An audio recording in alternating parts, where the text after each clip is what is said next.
Hi, good morning, students. In my previous lecture, we had finished IPC. We'd gone into absolute details. I hope all of you are now masters of IPC. We now go to the procedural part of the criminal justice system, which is now the CrPC. The Code of Criminal Procedure.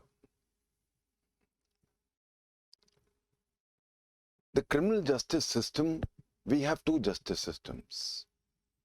We have infringement of a civil right. There we want a relief. We want a redressal of the infringement of my civil right. For this purpose, we had the CPC, in which there is a right which is infringed, and now I want a redressal from the court. I started the proceedings with section 26, read with order 4, where I instituted a suit. The suit word became endemic to the civil justice system, to the beginning, to the start of the civil justice system. It culminated with a decree. The whole process of the civil justice system was covered by CPC. It was covered by 158 sections and 51 orders. In civil law, the substantive part is spread over many laws. What is my civil right? It's a very, very, very broad question. It can be ranging from torts to my infringement of civil rights by the state. It may be an infringement of my civil right by tax authorities. It may fall under company law. It may be a simple breach of contract. The gamut is too wide. That is the reason why the whole expanse of CPC is so wide. Civil rights are there in every moment. We have already discussed this whole aspect on my lectures on CPC. I need not dwell on that anymore because today we are going to the other part. All rights in the beginning were civil rights. There was no division into civil rights and criminal rights. Criminal law comes much later, somewhere around 8th or 9th century, where certain rights, if you infringe, are not only liable for getting relief, but also punishment. These infringements of rights affect not only the individual, but the public psyche. And this is the reason why these are infringements not merely of an individual's rights, but now they are an infringement of the collective right of the public. I'll call it the state. These infringement of rights are not mere infringements which are now can be given relief by a mere restitution. It is something much more. Here, the element of punishment comes in. It is the end product of an infringement of a right which is now A, being quantified by the state, that you will not infringe anybody's right by an act or omission. And if you do so, you shall be punished. You shall be punished. My emphasis on the word is shall.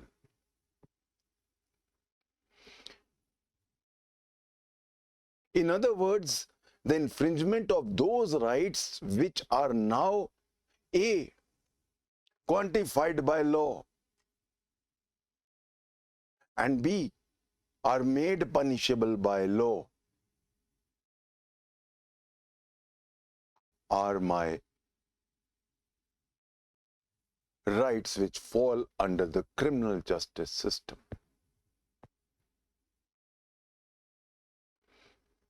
The civil justice system started with an infringement of my civil right, which led to institution of a suit, which led to a trial after framing of issues, and which led to a judgment and finally a decree. In the decree, I got a relief. That relief could be a specific relief. That relief could be a money relief. It could be a possession. It could be a permanent injunction.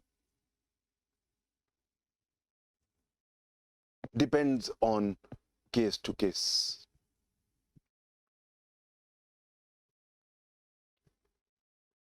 Everything in civil law is what I will call ethereal. When I say ethereal, it is not cut and dried. But now we switch the page. We turn over the page and see the criminal justice system. When I switch the page and I come to the criminal justice system, everything is clearly laid down here. Which civil rights, if infringed, are punishable, are given now in black and white by the state itself. अब जो मेरे rights infringe हो रहे हैं, कौन से rights आप infringe नहीं करोगे, ए सबसे पहले मुझे स्टेट ये बताएगी. बी, अगर आपने इन्फ्रिंज किया तो फिर उसकी सजा क्या है. सजा, punishment. Such infringement of civil rights which are A, quantified by the state कि ये नहीं करना, ये infringement नहीं करना, और अगर करते हैं तो उसकी ये punishment.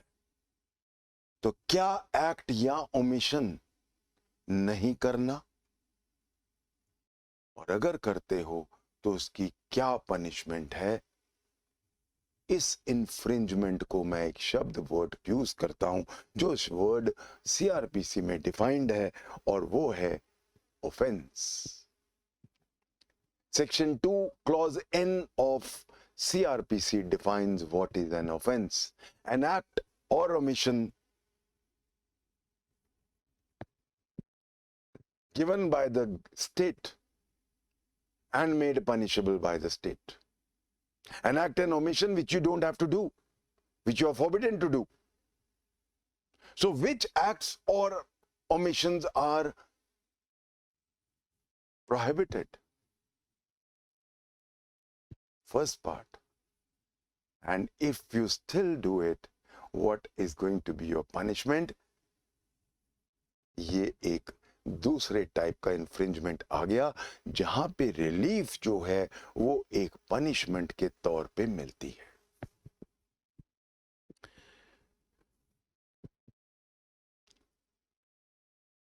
जहां पे हमें कोई लॉ बताता है कि कौन सा एक्ट या ओमिशन आपने नहीं करना और अगर आप करते हो तो उसकी पनिशमेंट क्या है, जिसको अब मैं कहता हूं एक वर्ड में ऑफेंस। ये हमारा है सब्सटैंटिव पार्ट। ये इसको मैं कहूंगा सब्सटैंटिव पार्ट। सब्सटैंटिव पार्ट क्या होता है? क्लियरली लेड डाउन कि ये राइट्स इस इंसान के हैं जो आप इनफ्रिंज नहीं करोगे बाय एनी एक्ट और ओमिशन, और अगर आप करते हो तो फिर उसकी पनिशमेंट ये है। सब्सटैंटिव राइट मिलता है मुझे, वो राइट जो मेरा अपना एक राइट मुझे लॉ दे रहा है, मुझे स्टेट दे रही है। ये इन्फ्रिंजमेंट्स इतने खतरनाक है, unlike infringement of a civil law, कि ये इन्फ्रिंजमेंट में सिर्फ और सिर्फ विक्टिम का इन्फ्रिंजमेंट नहीं मान सकता। ये इन्फ्रिंजमेंट मैं पब्लिक के राइट का इन्फ्रिंजमेंट मानता हूं।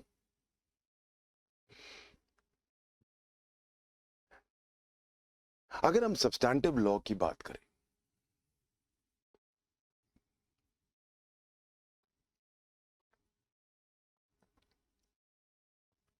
कौन से एक्ट्स नहीं करने और कौन से एक्ट्स अगर करते हैं तो पनिशेबल है बाय द स्टेट, ये सिर्फ हमारे पास आईपीसी से नहीं आता है। अगर हम सब्सटैंटिव क्रिमिनल ऑफेंसेस की बात करें तो इनका ओरिजिन हमें मिलता है मनुस्मृति में, जहां पे 12 हेड्स हैं लॉ के, जहां पे एक हेड पूरा क्रिमिनल लॉ पे है, और उसमें बताया गया है ये एक्ट या ओमिशन आपने नहीं करना, और अगर करते हैं तो ये उसकी पनिशमेंट है।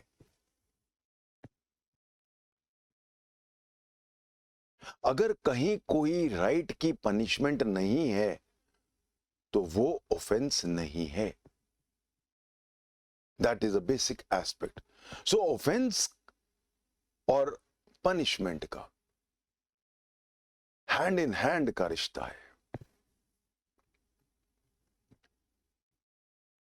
हर ऑफेंस के अंदर उसकी पनिशमेंट दी जाती है।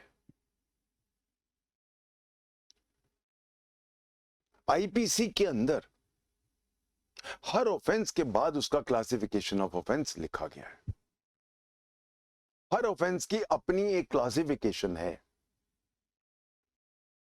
उस क्लासिफिकेशन में कौन सा मेरा ऑफेंस बेलेबल है, कौन सा कॉग्निजेबल नॉन कॉग्निजेबल है, उस कौन सा कोर्ट ट्राई करेगा और उसकी सजा क्या है। आईपीसी के अंदर जो पनिशमेंट्स हैं वो कोई थंब रूल नहीं है उसका, जो कि कौन सा एक्ट कौन सा ऑफेंस बेलेबल होगा, कौन सा ऑफेंस कहां जाएगा, इसका कोई थंब रूल नहीं है, जिसको हम कहते हैं ना बाटा रेट नहीं है। क्योंकि आईपीसी एक ऐसा यूनिक कोड है जिसका हर ऑफेंस मैकॉले ने वे किया हुआ है कि इसका असर पब्लिक पे क्या होगा। इसीलिए 7 साल की कोई पनिशमेंट है अगर, जैसा कि बिगेमी, वो नॉन कॉग्निजेबल है, बेलेबल है।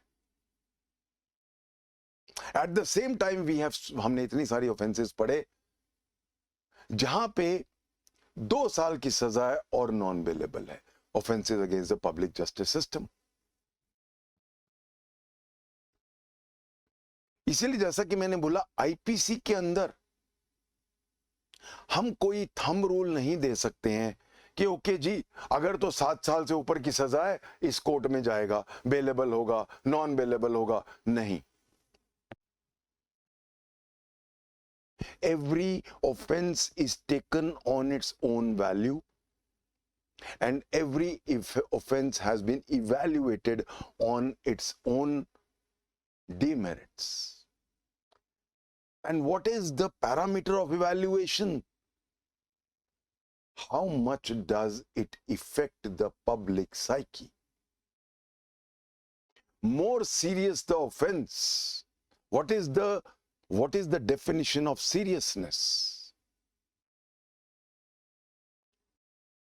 How much does it affect the public? जितना ज्यादा सीरियस ऑफेंस, जितनी ज्यादा पब्लिक साइकी अपॉल होगी, जितनी ज्यादा public psyche is shocked, appalled, उतनी ही ज्यादा सजा। आईपीसी के सारे 511 सेक्शंस का क्लासिफिकेशन एक शेड्यूल में दिया गया है सीआरपीसी। सीआरपीसी का शेड्यूल 1 2 पार्ट्स में डिवाइडेड है। एक पहला पार्ट उसका डील करता है सिर्फ आईपीसी से, दूसरा पार्ट डील करता है बाकी ऑफेंसेस से। वहां पे एक थंब रूल दिया गया है, वहां पे कौन से ऑफेंसेस बेलेबल होंगे, कौन से ऑफेंसेस सेशन कोर्ट ट्रायल में जाएंगे वगैरह वगैरह, वो एक थंब रूल से बनाया गया है। तो हम पनिशमेंट्स को 2 पार्ट्स में डिवाइड कर सकते हैं। पनिशमेंट्स कौन सी होंगी वो हम पढ़ चुके हैं,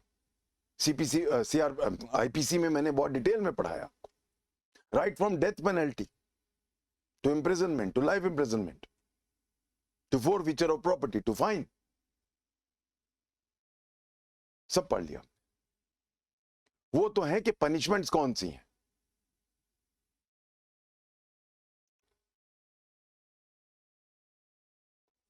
अब पनिशमेंट्स कौन सी हैं काफी नहीं है। वेदर अ पनिशमेंट इज, उसके अंदर बेल मिलेगी कि नहीं मिलेगी, वो कॉग्निजेबल है या नहीं, we will deal with these words. अभी it's too early to talk about these terms. कौन सा कोर्ट में जाएगा, ये सब चीजें हमें शेड्यूल 1 सीआरपीसी बताता है। Schedule 1 as I told you has been divided into 2 parts। एक सारा classification of offences in IPC and दूसरा ऑल अदर ऑफेंसेस। ऑफेंसेस की अगर मैं बात करूं, 3 टाइप के ऑफेंसेस होते हैं। एक जो पूरा हम कहेंगे हाथी का पैर है, वो आईपीसी है, that is the Indian penal code. But we have offences which are based on special matters called special laws. So special laws के offenses will deal with one matter only. For example, Arms Act. For example, Protection of Civil Rights Act. ऐसे हजारों act हैं छोटे छोटे, जिनको हम minor acts भी कहते हैं।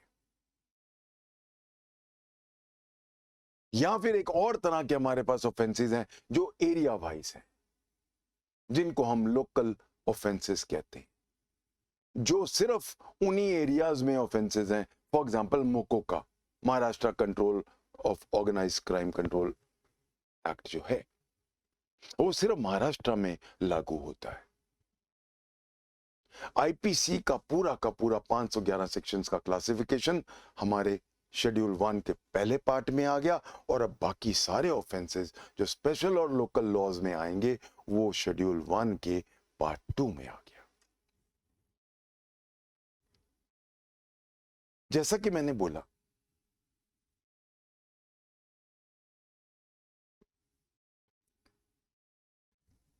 क्रिमिनल जस्टिस सिस्टम में एक इन्फ्रिंजमेंट ऑफ ऐसा राइट होता है बाय एन एक्ट और omission which is forbidden by law. अब उसको पनिश करना है, उसकी पनिशमेंट भी ऑलरेडी लेड डाउन है, निर्धारित है।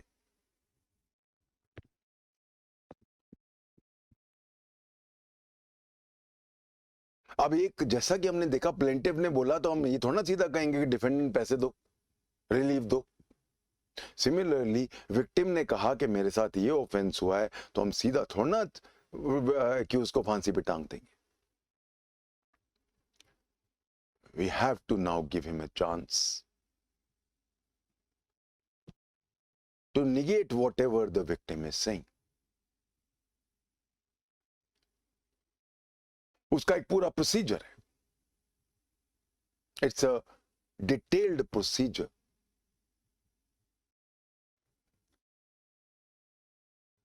This procedure is called the criminal procedure.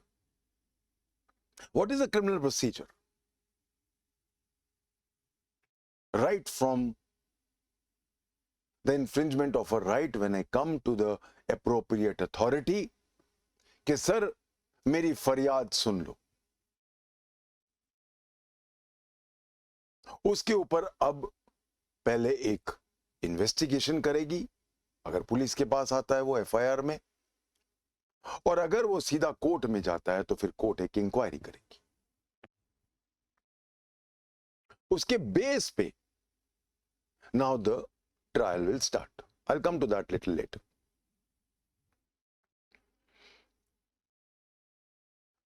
Procedure रातों रात नहीं आ गया. प्रोसीजर आने में बहुत टाइम लगता है. It is a slow evaluation of the needs of the times. It's an evolution of a complete system. अगर हम बिल्कुल जेनेसिस पे जाएं इंडिया में, हमारा क्रिमिनल जस्टिस सिस्टम का जो प्रोसीजरल पार्ट है,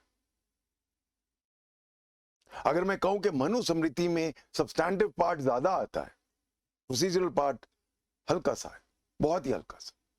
बट प्रोसीजरल पार्ट हमारा डिटेल्ड में आता है याज्ञवल्क्य स्मृति में, और बाद में तो फिर नारद स्मृति में. Yajnavalkya Smriti and Narada Smriti deal in detail with the procedural parts.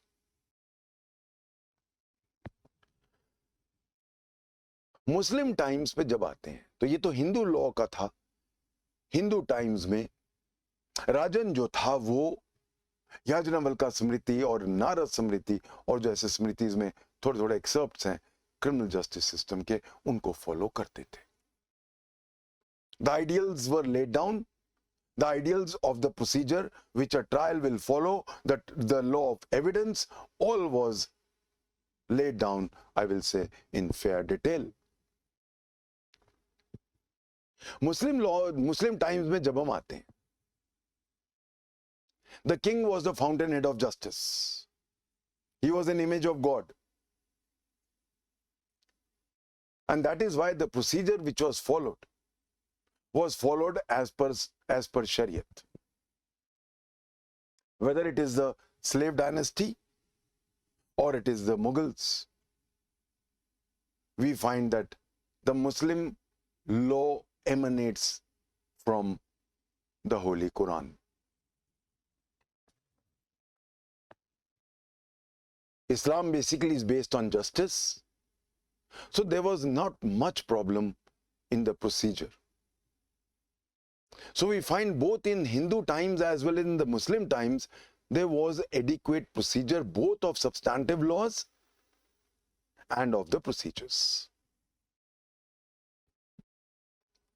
Now we come to the third part, which is the British times. The British, who came to India because of the 1600 charter to the East India Company, was basically a trading company. It is only after the Battle of Plassey, 1757,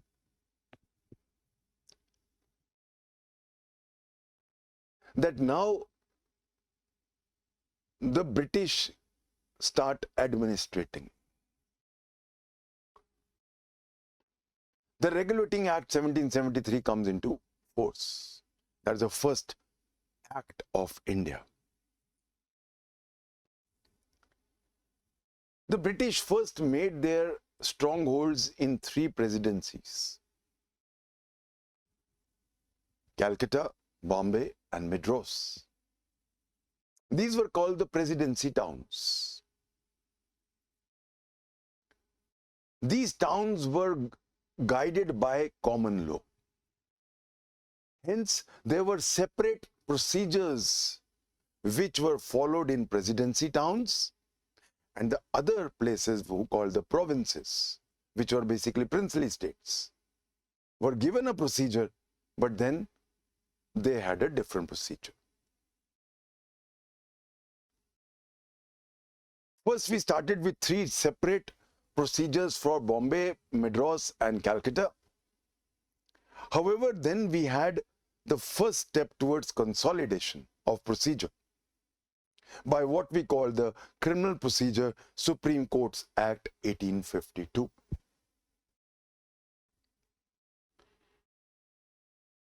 उस time पे please remember 1773 का जो regulating act था उसने supreme court बनाए थे. So that is why we had the Criminal Procedure Supreme Courts Act 1852.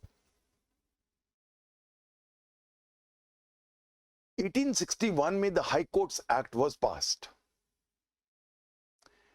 And in 1862, the High Courts of Calcutta, Bombay and Madras were now created by Queen Victoria's charter,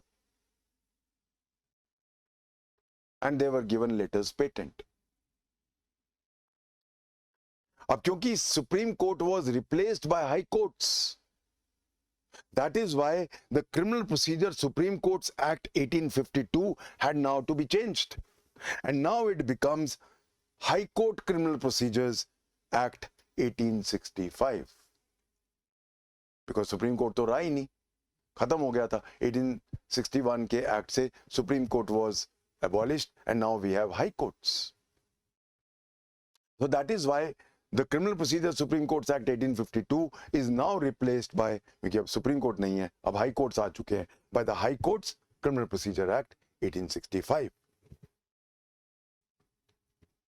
ये तो हो गया law provinces का, sorry presidencies का. इन provinces because different aspect से तो different procedural laws existed. खिचड़ी थी, कोई प्रोविंस में कैसा प्रोसीजर है, कोई प्रोविंस में कैसा प्रोसीजर है. The British made the first homogeneous law regarding the provinces by the General CrPC 1861 for provinces.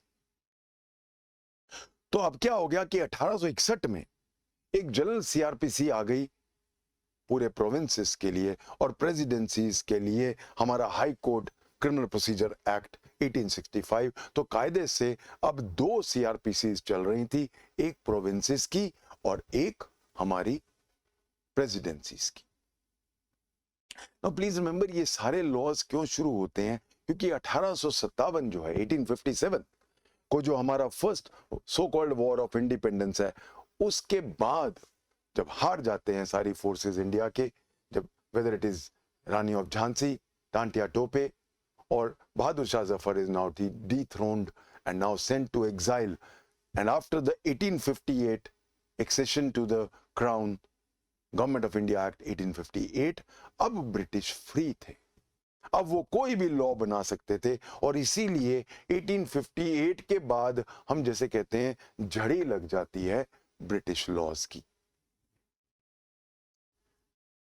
ये जो 1861 का लॉ बनाया गया था, जनरल CPC फॉर प्रोविंसेस, ये एक थोड़ा हैपहैजर्ड था. इसको थोड़ा ठीक करके एक अमेंडमेंट की जाती है और रिप्लेस बाय एक्ट 10 आता है 1872 का. तो कायदे से अब 2 तरह के हमारे पास प्रोसीजर्स चल रहे हैं, एक प्रेसिडेंसीज में जो high court criminal procedure act 1865 से गवर्नड है, और एक प्रोविंसेस में जो एक जनरल CrPC फॉर प्रोविंसेस है जो 1861 में अब लागू होती है, बट उसमें अमेंडमेंट्स कर करके अब थोड़ी बेटर बनाई जाती है, मोर ऑर्गेनाइज बनाई जाती है 1872 में, 1872 में. बट अभी भी क्या था कि 2 CrPCs चल रही थी, प्रोविंसेस की अलग और प्रेसिडेंसीज की अलग। पहली बार अब 1882 में एक यूनिफॉर्म पैन इंडिया, एक यूनिफॉर्म प्रोसीजर बनता है क्रिमिनल लॉ का, जो दोनों प्रेसिडेंसीज को और प्रोविंसेस को कवर करता है। तो the first uniform code I will now से, पहले एक्ट्स थे, प्रेसिडेंसीज का एक्ट अलग और प्रोविंसेस का एक्ट अलग। अब हमारे पास एक यूनिफॉर्म कोड आता है, पहला सीआरपीसी आता है, विच इज नाउ 1882 की सीआरपीसी। तो first uniform code of CrPC comes in 1882। However, क्योंकि ये पहला एक naturally it was the first criminal procedure जो पूरे इंडिया में, पैन इंडिया में एक जैसा कोड आ गया था, फर्स्ट यूनिफॉर्म प्रोसीजर, नेचुरली इसमें बहुत सारी गलतियां थी, बहुत सारी चीजें मिसिंग थी, and that is the reason why एक कॉम्प्रिहेंसिव, इसको खूब ठीक किया इन्होंने। The British were very good in making laws and amending laws, and now we have what we call a comprehensive cut and dried CrPC of 1898। 1898 की जो CrPC है, ये हमारे ऑलमोस्ट 1973, कितने साल, ऑलमोस्ट 75 साल यही सीआरपीसी चली, इवन इंडिपेंडेंस के बाद। एक छोटा सा उसमें माइनर छोटे छोटे अमेंडमेंट्स आए, जैसा कि 1923 में कोई अमेंडमेंट आया था, let's forget about that, we are more bothered about the 1973 code. हमारा जो मेन ग्रंथ था वो था 1898 की सीआरपीसी। इंडिपेंडेंस के बाद सबसे बड़ी प्रॉब्लम जो हमें दिखी वो थी कि जो 1898 का क्रिमिनल कोड था, सीआरपीसी थी, वो उसके अंदर एग्जीक्यूटिव और जुडिशियल पावर्स मर्ज थी। उसका कारण क्या था कि जो गोरों का कलेक्टर होता था वो कई जुडिशियल फंक्शंस भी करता था और एग्जीक्यूटिव फंक्शंस भी करता था।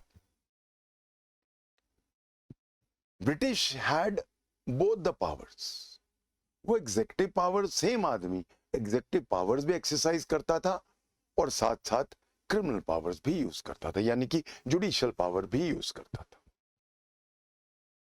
ये this collection, this unison of both the powers, executive and judicial, in one person, was basically the negation of Article 50 of our Constitution. Article 50 of our Constitution is very clear that there shall be a complete division of powers between the executive and the judiciary. दूसरा ये था कि जो CrPC 1898 की थी वो British के angle से लिखी गई।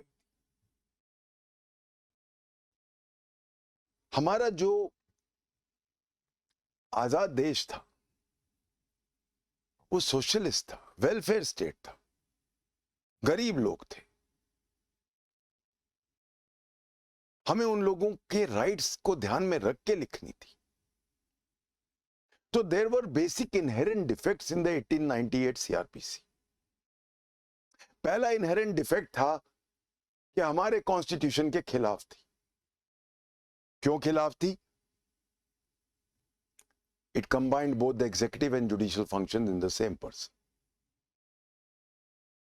which was against the dictates of Article 50, Directive Principles. दूसरा ये था कि क्योंकि ये ब्रिटिश एंगल से लिखी गई थी तो कहीं ना कहीं नेचुरल जस्टिस पूरा फॉलो नहीं हो रहा था। और तीसरा मोस्ट इंपॉर्टेंट एस्पेक्ट था कि ये सोशलिस्ट तो बिल्कुल नहीं। अगर कोई गरीब काश्तकार मींस एग्रीकल्चरिस्ट, अगर उसका कोई राइट इन्फ्रिंज हो गया, जमींदार ने अगर कर लिया, तो हमारे पास कोई ऑप्शंस नहीं थे। गरीबों के एंगल से कभी भी ब्रिटिश लॉ नहीं लिखा गया। उनका एंगल हमेशा होता था कि प्रॉपर एडमिनिस्ट्रेशन चलता रहे, हम अपना रेंट लेते रहे, लगान लेते रहे, जमींदारी सिस्टम चलती रहे, सब कुछ हंकी डोरी रहे. That is the reason why आते ही immediately there was an immediate need to overhaul the existing CrPC. There was a amendment which came up in 1955, but that was basically to speed up the trials. It was a very small amendment, not worth notice also. However, the Law Commission was now given the onerous task of completely rewriting the CrPC with the view of the ideals laid down by our Constitution. No doubt, the skeleton of 1898 was wonderful, but the spirit was not as per our Constitution. The body looked good, but the spirit was not. And this is the reason why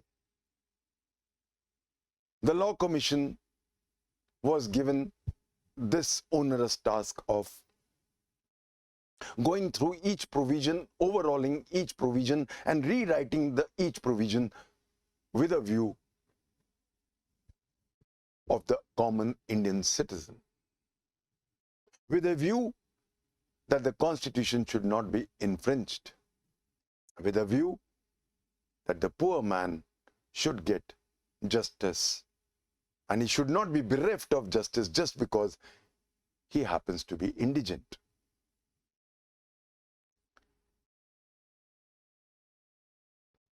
The 41st Law Commission report comes in 1969, followed by another very important report, which is the 154th Law Commission report, which now comes in 1973. These form the precursors of our existing CrPC. On the basis of these reports, and more importantly, the 154th Law Commission report 1973, this criminal code which we have here is born. This criminal code has 484 sections, 2 schedules, and 56 forms. It is divided in 37 chapters, and it covers the whole gamut of things which should be covered in a criminal justice system's procedure.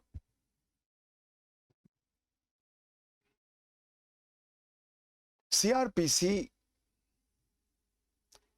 if we go to our Constitution, to the 7th schedule, is in list 3.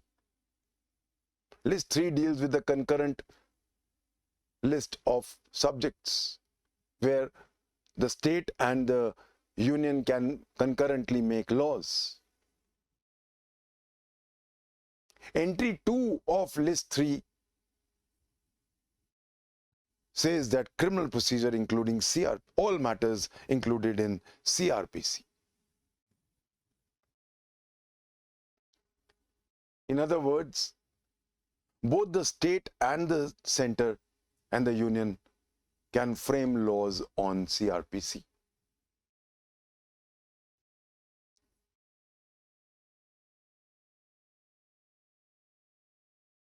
Now, in case there is a conflict between state laws and union law.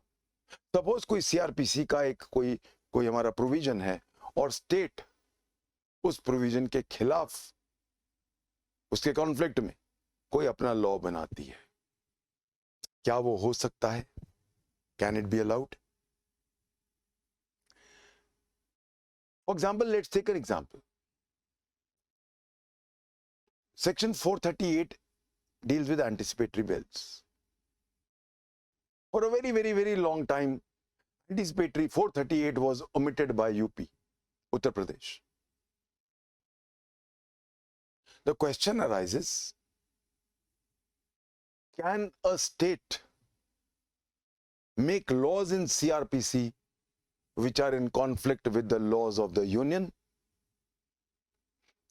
Can the state refer to the 7th schedule list 3, especially to entry 2, which deals with CrPC, and make laws on the pretext that we have an equal power?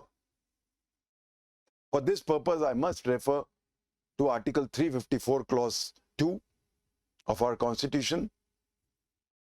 Article 254, Clause 2 makes it very clear that in case the state makes any law which is repugnant to the union law, though it is empowered by the list 3 of 7th schedule to make laws, no doubt about that, yet if the provision is repugnant to an already existing union law, then the matter can be reserved for the consideration of the president by the governor.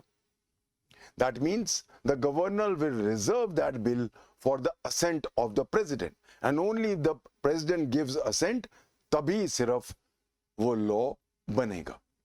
सो आज के दिन में अगर कोई state ने CrPC के किसी aspect के खिलाफ लॉ बनाना है, कोई यूनियन लॉ जो भी हमारी सीआरपीसी है उसके खिलाफ, उसके रिपग्नेंट कोई लॉ बनाना है, तो वो बिल जो एक नया लॉ बना रहा है यहाँ पे सीआरपीसी में, जो स्टेट अपना लॉ बना रहा है, अगर वो रिपग्नेंट है to the existing union law, तो फिर आर्टिकल 254 का क्लॉज 2 कहता है कि उस स्टेट का गवर्नर उस जो प्रपोज्ड बिल है सीआरपीसी का, उसको अब रिजर्व कर सकता है प्रेसिडेंट के असेंट के लिए. अब अगर प्रेसिडेंट ने असेंट ना दी तो फिर लॉ नहीं बनेगा. Just keep it at the back of your mind. These are important aspects. Now that we are clear on these aspects, जैसा कि मैंने बोला 1973 में, based on the basic recommendations of the 41st Law Commission report as well as the 154th Law Commission report, we have this present code of 1973.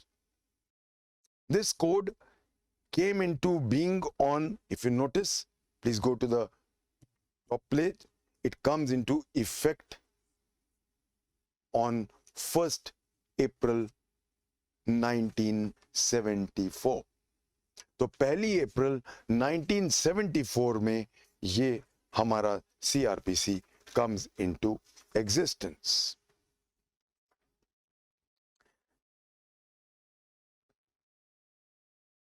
Now इसके ऊपर if we notice, the date given is 25th January 1974. 25th January 1974 इस date को लिखा है, but अगर आप आते हैं सेक्शन 1 में, it shall come into force on 1st day of April 1974. ये prelims का question है, please don't go wrong on this. No doubt the notification came back on 25th January 1974, but then section 1 clause 3 makes it very clear that it will come into effect on 1st April 1974.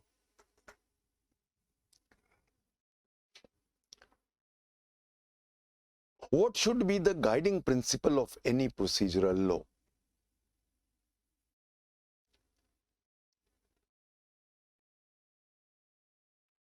And what is the guiding principle of present CrPC? Any procedure of a justice system, whether it is the civil justice system or the criminal justice system, has 3 cardinal principles which must be followed. If any of these 3 cardinal principles are flouted, infringed, then that procedural law suffers from an inherent defect. An inherent defect which in fact goes against the ethos of our constitution. What are these three guiding lights, these three guiding philosophies, which should govern any procedural law of any justice system? Firstly, the procedure must ensure a fair trial. A fair trial. A fair trial has the basic ingredient of natural justice. A fair trial is the backbone of any healthy procedure. A fair trial is based on human rights. In fact, the Honorable Supreme Court has in many judgments clarified that fair trial is a right to life, Article 21. A fair trial, as I said, is based on natural justice. No person should be condemned without being heard. I must give complete access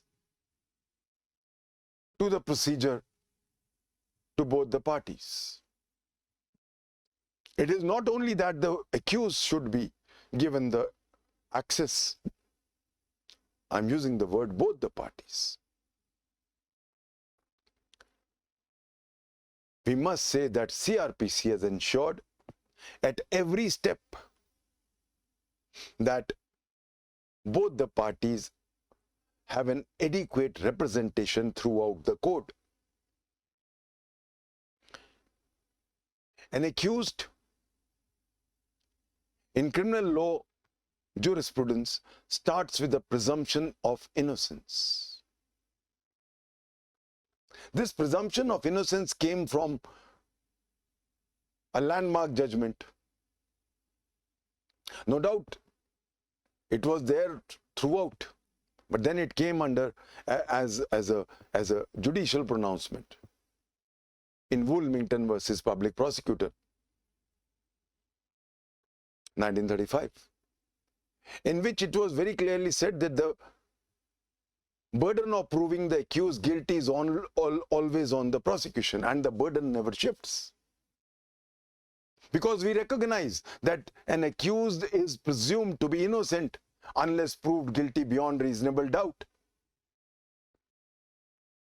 We must keep this robust principle while writing CrPC, while framing the provisions of CrPC, and CrPC actually does that. It gives complete access to justice to the accused.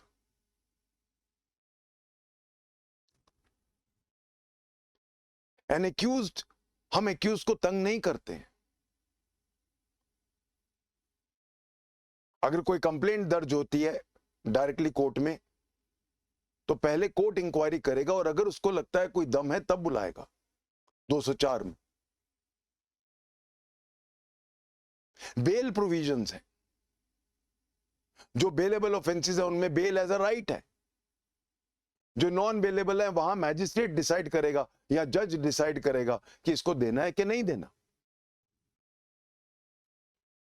एक बार prosecution के सारे evidences complete हो गए तो फिर court directly बात करेगा accused के साथ 313 CrPC.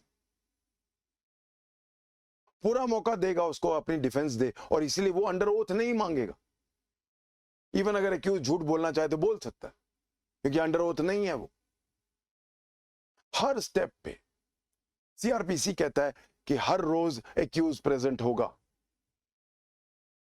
ताकि कल को एक भी चीज ऐसी ना हो जो उसको पता ना हो. ट्रायल शुरू होने से पहले सारे कागजात कोर्ट उसको फ्री ऑफ कॉस्ट देगा, सेक्शन 207 में. हर स्टेप पे एक्यूज को हम प्रोटेक्ट कर रहे हैं कि उसका कोई राइट इसलिए इन्फ्रिंज ना हो जाए कि उसकी सुनवाई नहीं हुई. See, a fair trial is based on the robust principle of natural justice. अगर नेचुरल नहीं हुआ तो कभी भी फेयर ट्रायल नहीं होगा. As I said, no person should be condemned without being heard. ये बेसिक वर्ड है. सो जो पहला कार्डिनल फिलॉसफी है, जो रोबस्ट फिलॉसफी है किसी भी प्रोसीजरल लॉ की, which must be followed, was that there must be a fair trial and it must conform to the principles of natural justice. Now I come to the second cardinal philosophy which should govern a good procedure. Any civil justice system or criminal justice system must adhere to this second principle also. And this second principle is there should be no delay. When I say there should be no delay, the basic jurisprudence principle, justice delayed is justice denied. A delay is always detrimental to both the parties. The victim keeps on awaiting justice, and the accused always has the sword of Damocles hanging over his head. Any good procedure will ensure that there is no delay. We saw in CPC, in Order 18, there was very clear that there should be, in fact, we saw so many provisions in CPC, in the amendments given by 1999 and 2002, कि सारे amendment इसी चीज के लिए cover कर रहे हैं that there should be no delay. Similarly in CrPC, हमारा we find that in investigation, it is ensured that there is minimum delay. Similarly in trial, Section 309 makes it very clear that there shall be a day-to-day trial. And that is the reason why we find that delay has been minimized in the 1973 code. As far as delay is concerned, a delay in a trial is violative of Article 21, my right to life. We have the Honorable Supreme Court. I would like to quote these lines from my all-time favorite, Justice V.R. Krishna Iyer. In Nimyon Sangma, Nimeon, Nimyon Sangma versus Home Secretary, Government of Meghalaya, 1980 Supreme Court. Honorable Justice Krishna Iyer observed, and I quote, I would like to quote him. Criminal justice breaks down at a point when expeditious trial is not attempted, while the affected parties are languishing in jail. We do not approve of this course and breach of the rule of law and express our strong displeasure at this chaotic state of affairs, verging on wholesale breach of human rights guaranteed under the Constitution, especially under Article 21. A delayed trial is nothing less than infringement of my fundamental right to life. This second cardinal philosophy is also covered by the present Code 1973. The third cardinal philosophy which should govern a good procedural law, which should govern a justice system, is that it should be socialist. What do I mean by this? You know, the British laws were made with the rich in their vision. The poor were never the mainstay of British laws. We did not have any system of legal aid or anything which could favor an indigent person to come forth for a redressal of his infringement of rights.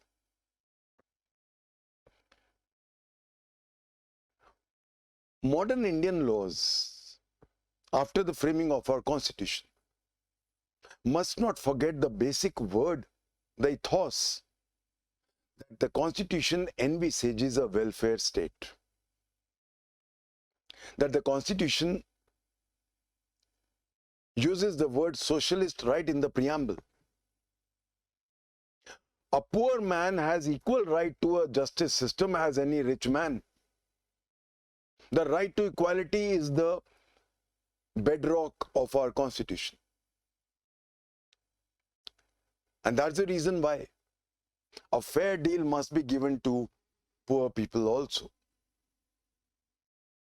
CrPC ensures that a fair deal is given to all indigent persons. And this is why we see that the victim does not have to pay a single penny. अगर वो FIR दर्ज कराता है तो he even gets a copy of the FIR free, as is envisaged in section 154. Investigation उसके behalf पे police करती है फ्री, उसका ट्रायल पीपी लड़ता है free. This is in stark contrast to CPC, जहां प्लेंटिव हर स्टेप पे खुद पैसा खर्च करता है. यहां तक कि जब समन भेजता है डिफेंडेंट को, अगर वो टाइम पे पैसे जमा नहीं कराता है तो हम ऑर्डर 9 में देख चुके हैं, उसका सूट डिसमिस हो जाता है, उसकी प्लेंट डिसमिस हो जाती है. We have specific provisions of legal aid and it is ensured in CrPC कि कोई भी गरीब आदमी, क्योंकि वो गरीब है, वो क्रिमिनल जस्टिस सिस्टम से वंचित ना रह जाए.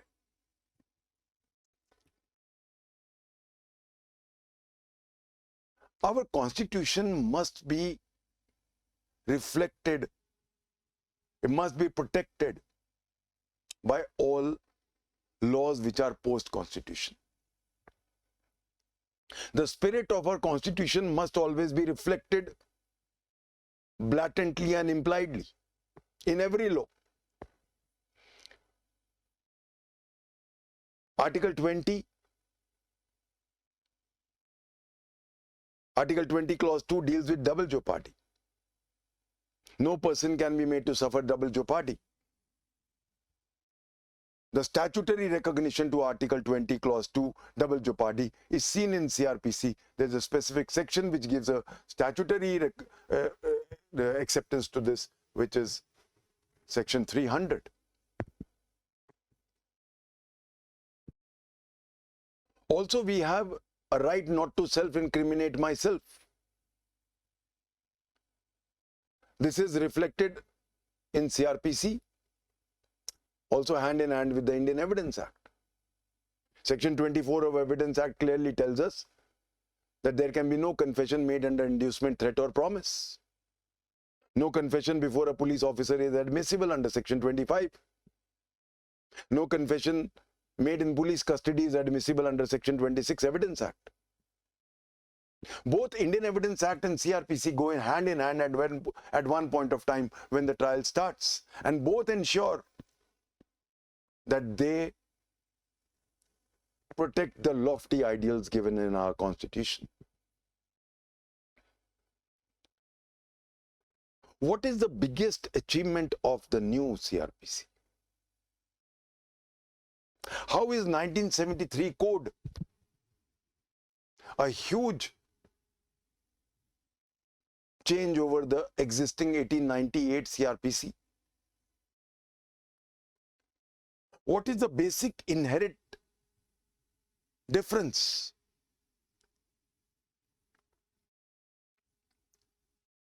How is the 1898 code different from 1973 code? 1898 code, we may have retained the skeleton, but the spirit is totally gone.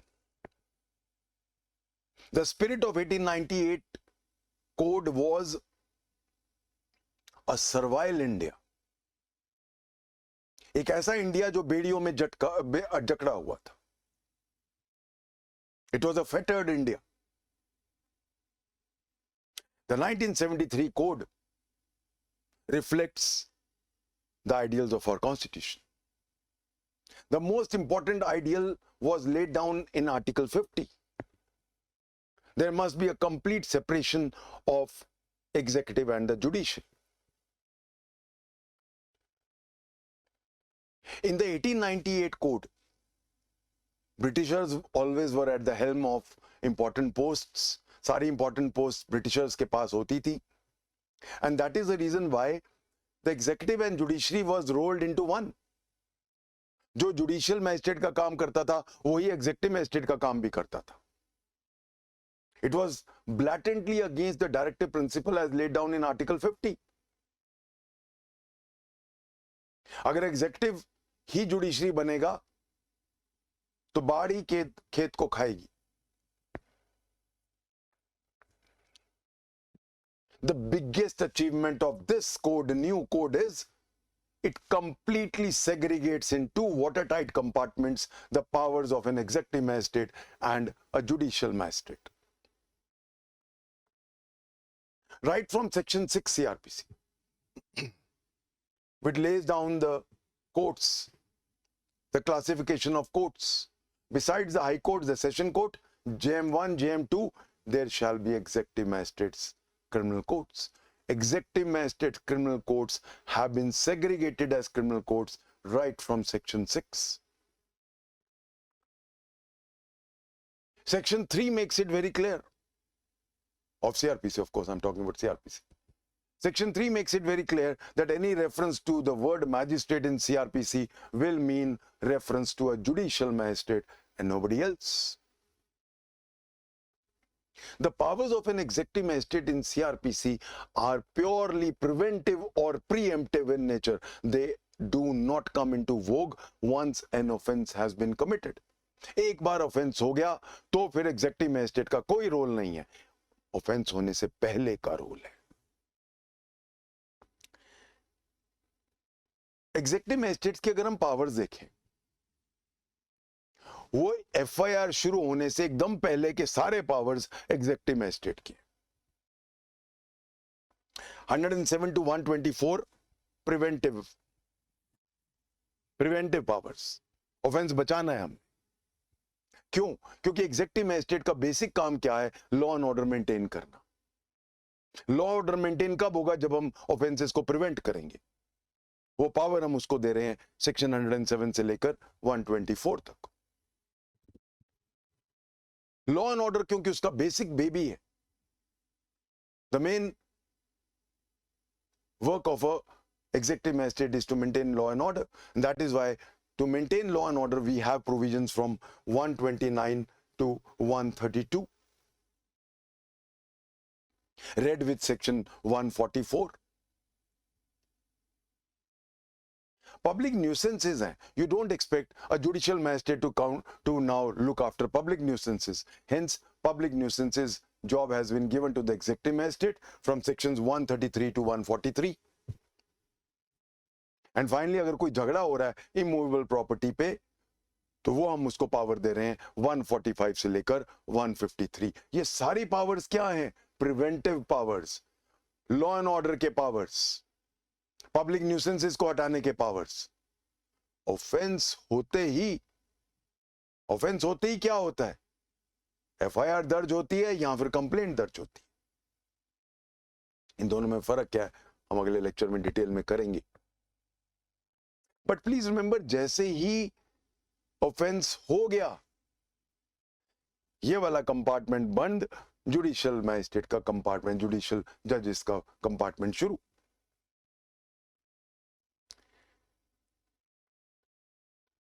After 153, the executive magistrate has minuscule role. छोटा छोटा रोल है. एक 167 में छोटा सा रेफरेंस आता है, उसका थोड़ा सा उसका पार्ट आता है, या फिर 174 में इंक्वेस्ट प्रोसीडिंग्स में उसका काम आता है. नहीं तो कहीं एग्जेक्टिव मैजिस्ट्रेट का कोई काम नहीं है. एग्जेक्टिव मैजिस्ट्रेट का court no doubt criminal court है. वो क्यों है वो हम देखेंगे आगे जाके. बट देन जो उसकी पावर्स हैं वो जुडिशियल मैजिस्ट्रेट की नहीं है, और जो जुडिशियल मैजिस्ट्रेट की है उसका इनसे कोई लेना देना नहीं।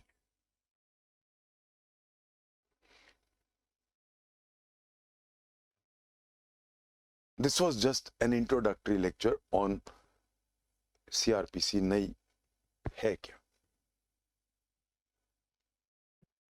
I wish I had more time so that we could complete the whole thing. Tomorrow I'm going to discuss a complete overview of CrPC. Right कि मेरा जब एक मेरे साथ ऑफेंस हुआ, मेरे साथ ऐसा एक्ट और ओमिशन हुआ जो प्रोहिबिटेड बाय लॉ था, और उस एक्ट या ओमिशन को अगर कोई करता है तो उसका अंजाम सिर्फ सजा है. So if an offense is committed against me, then I need a redressal, and the redressal in criminal law is only punishment. I start the criminal justice system by lodging an FIR or lodging a complaint straight in the court. Lodging an FIR under 154 or lodging a complaint under section 200. एक पूरा law है. I'll give a complete bird's eye view right from the beginning of the criminal justice system with the lodging of an FIR or a complaint, and right till the last part of CrPC. I'll take it up tomorrow in my lecture. Will be a complete overview of CrPC कि CrPC चलती कैसे और उसका पूरा निचोड़ क्या है. I'll take it up in tomorrow's lecture. Thank you. God bless.